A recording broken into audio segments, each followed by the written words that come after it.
үйлі болуды қаласаң, немесе бір салихалы жарға үйленуді қаласаң, немесе бір берекелі кәсіпті қаласаң, мүмкін осы дұға саған пайдасын тигізер.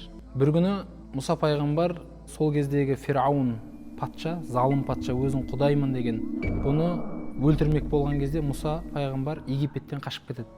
Жалаң аяқ, жалаң бас, қатты қиналып, бір жерге барғанда отырып бір дұға жасайды. Сонда сол дұға арқылы Алланың қалауыменен ол сонда бір салихалы жар да табады, кәсіп те табады, әрі үйлі де болған екен. Ол дұға қалай десеңіз, осы Қасас сүресінің 24-ші аяты: Бисмиллахир-рахманир-рахим. Робби инни лима анзалта илайя мин хайрин фақир.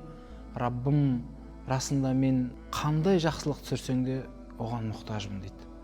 Яғни Раббымыздың бізге қандай жақсылықтарды қалап тұрғанын білмейміз ғой. Сондықтан кез келген жақсылықты сұрай беру керек. Раббым, қандай жақсылық түсірсең де мен оған мұқтаж болып тұрмын деп ше.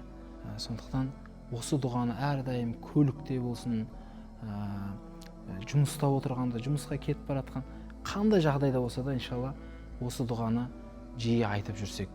Иншалла, осы ақпарат пайдалы болса, үйлесі болғысы келген, немесе үйлен алмай жүрген, немесе бір дұрыс кәсіп таңдай алмай жүрген жандар болса, мүмкін соған жіберіп қой, пайдалы болар.